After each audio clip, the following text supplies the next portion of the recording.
श्री स्वामी समर्थ. अवधूत चिंतन. श्री गुरुदेव दत्त. कसे आहात? मजेत आहात ना? असलंच पाहिजे, कारण तुमची पूर्ण कनेक्टिव्हिटी माझ्याशी आहे आणि तुम्ही काहीतरी पॉझिटिव्हच घेण्यासाठी माझ्यापर्यंत येत असता. तर चला, आत्ताची राशीफळ आपण बघणार आहोत 7 तारखेची, 7 डिसेंबरची.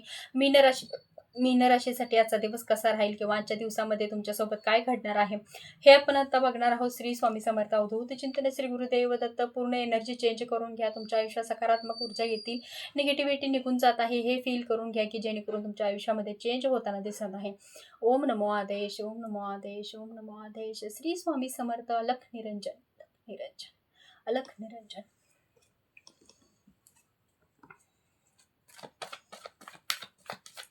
श्री स्वामी समर्थ. मीन राशीसाठी आजचं राशीफळ कसं राहील? श्री स्वामी समर्थ.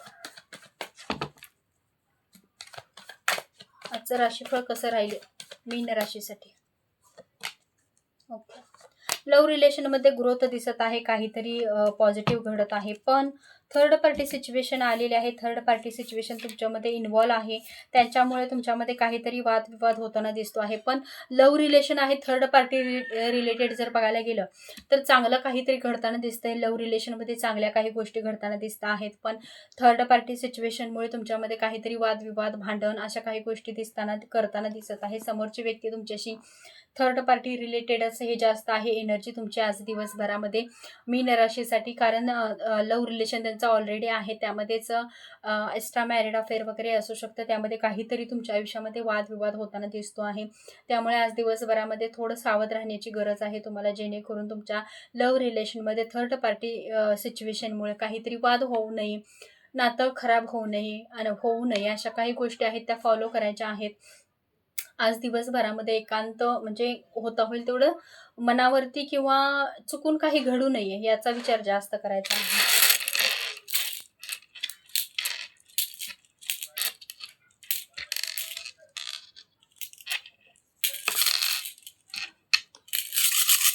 श्री स्वामी समर्थ.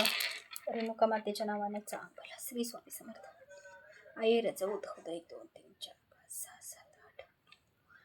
बघा, 9चा कौल आहे, देवीचा आशीर्वाद आहे तुमच्यावरती, उजवा कौल आहे. पण कसं आहे की थोडा तिथं मोठ्या लोकांकडून किंवा तुमच्यापेक्षा मोठे जी लोक असतात त्यांच्याकडून तुम्हाला थोडा त्रास होताना दिसतो आहे.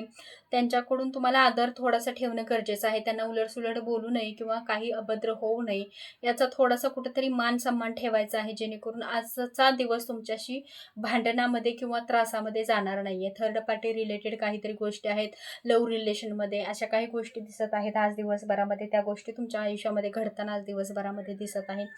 8 नंबर आहे तो, 3 नंबर आहे तो अशुभ आहे, 2 आहे तो लकी आहे, शुभ आहे.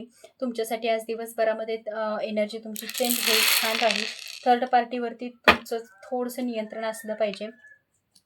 थर्ड पार्टीमुळे तुमच्यामध्ये थोडंसं वाद होताना दिसतो आहे. श्री गणेश तुम्हाला काय सांगताना दिसते आहेत? श्री गणेश काय सांगत आहेत?